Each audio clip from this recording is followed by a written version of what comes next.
since his wife never wanted to have children. On her birthday, her husband decided to let her experience what it felt like to be a mother ahead of time. 1, 2, 3, go.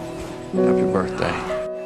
What? God, they're adorable! His wife was instantly charmed by these puppies and excitedly crouched down to pet them. But then, she noticed one particular puppy that was especially special. It stayed by her side, refusing to leave, as if it had already chosen her as its owner. So she picked up the puppy and asked the price. The owner said the other puppies were $300 each, but this one was on sale for only $200. The couple bought it without hesitation. But little did they know, you get what you pay for. After seeing his wife off on her business trip, John went home alone with the dog. But shortly after driving off, the puppy started acting restless. It kept scratching at the seat. With no other choice, John turned on some music to distract the puppy. The little guy was indeed drawn to the melody and gradually calmed down. Watching this, John had a sudden inspiration. He decided to name the puppy after the songwriter of that piece. You like Bob Marley?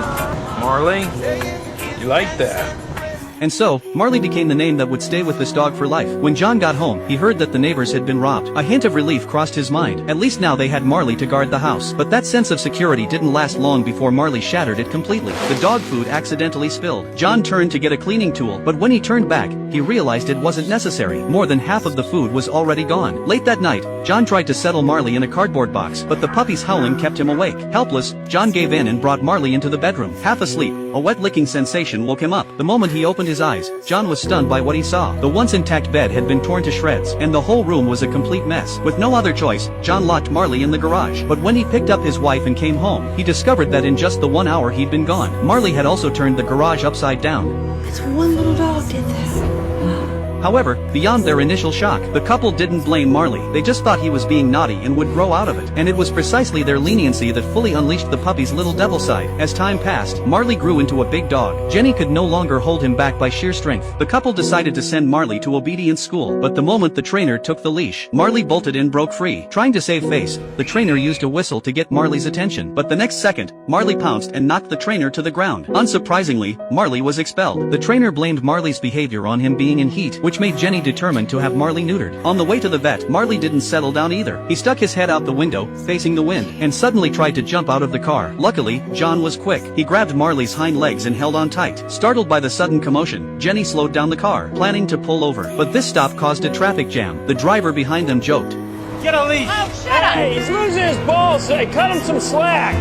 Later, remembering this amusing experience, John wrote it down and submitted it to his editor. To his surprise, this casual piece of writing was well received by his boss. John was made a columnist. His editor even asked him to keep writing about his daily life with Marley, and Marley didn't let John down. Every day, new adventures unfolded between them, swimming together in the water, playing fetch, and all the little moments John poured into his column. With Marley by his side, John and Jenny spent a wonderful time together. Though each day brought its own chaos, that was precisely the joy of life. Watching his wife and Marley interact warmly at home, John felt an immense happiness. Soon after, Jenny became pregnant. One day, John gave Jenny a necklace. Just as the two were basking in their happiness, they turned around to find that the necklace had vanished from the table. Their smiles froze instantly. They frantically searched everywhere. Just then, Jenny noticed the necklace in Marley's mouth. To keep Marley from swallowing it, the couple tiptoed closer. But just as Jenny reached for it, John accidentally bumped into a chair. And so, the two of them and the dog chased each other around the room. By the time they caught Marley and pried his mouth open, the necklace had already been swallowed. The next morning, John pinned his hopes on Marley's stool. Luckily, the necklace was eventually recovered. Jenny didn't mind at all. She even wore that necklace to her prenatal checkup. But during the examination, the doctor's expression suddenly grew grave. After repeated confirmation, the doctor gave them the devastating news. The baby no longer had a heartbeat. Both of them were devastated by the loss. Marley seemed to sense Jenny's sorrow. He was no longer as mischievous as before. Instead, he gently lay on Jenny's leg, quietly comforting her. To help Jenny move past the grief, John decided to take her on a trip. Before leaving, they hired a dog sitter for Marley. Without his owners around, Marley immediately reverted to his wild ways. Everything the couple had forbidden Marley to do, he did it all. The dog sitter was helpless. By the time John and Jenny returned, the sitter couldn't wait to get out of there. Thankfully, after the trip, Jenny became pregnant again. The couple was overjoyed by the wonderful news. Not long after, Marley suddenly grew restless in the middle of the night. He went to Jenny's bedside and stared at her, refusing to sleep. It was as if he had sensed that the baby was about to be born. John hurried to pack their things. This time, Marley was surprisingly well behaved. He even helped John tear down a cardboard box. That night, he didn't destroy anything. He just played with the bone John had given him. The baby was born safely. When they came home, they solemnly introduced the newest member of the family to Marley. With the new addition, Marley changed his old ways. He stayed close to the baby's side, taking on the responsibility of protecting him. One night, Marley heard a cry outside the house. He immediately ran to the door. John quickly grabbed him and rushed outside. Guided by Marley, John found their neighbor, a young girl who had been stabbed by a robber. He comforted her, while Marley quietly stood guard beside them. After this incident, John thought about moving. He had to consider the safety of his entire family. At first, he had hoped Marley would be a good watchdog, but now, Marley had already become like family. He would never let him in danger. That day, he went to see a house. To his surprise, Marley ran straight into the pool. Clearly, he loved it there. When he got home, John told Jenny about his idea, but Jenny looked troubled. The house they liked was expensive, and they couldn't afford it with their savings. Besides, she was already pregnant with their second child. Every penny had to be carefully budgeted. Fortunately, John's boss soon gave him an opportunity. He wanted John to turn his weekly column into a daily one. That would double his salary. This sudden opportunity made their dream feel within reach. Soon after, the family moved into their new home, full of hope and expectation. Jenny also decided to quit her job and become a full-time mother. But this was much more exhausting than she had imagined. Not only did she have to take care of 2 young children, she also had to deal with the energetic Marley. The daily grind and fatigue slowly drained her energy and patience. What finally broke Jenny was an afternoon. After exhausting herself to get both kids to sleep, she had just lain down on the sofa to catch her breath, when a noise outside made Marley start barking wildly.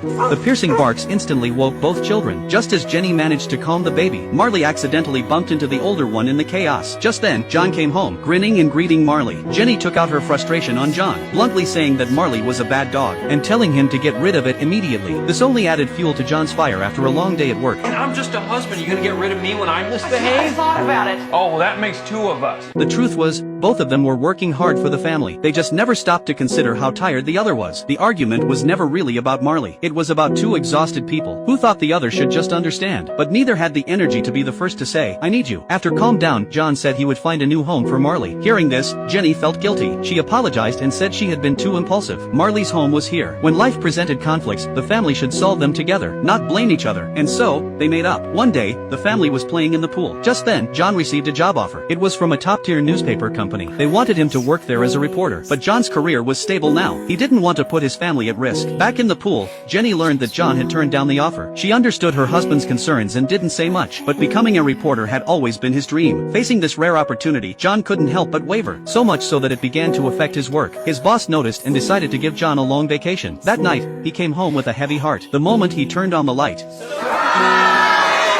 it turned out to be John's birthday. Jenny had secretly prepared a surprise party. Amid the laughter and joy of his family, John blew out the candles with his children. After the crowd dispersed and the noise faded into calm, John sat alone by the pool, sharing cake with Marley. Jenny saw right through the worry hidden in John's eyes, and walked over to share her thoughts. Are you ready for your birthday present? What's that? That was my blessing. To take that job in Philadelphia.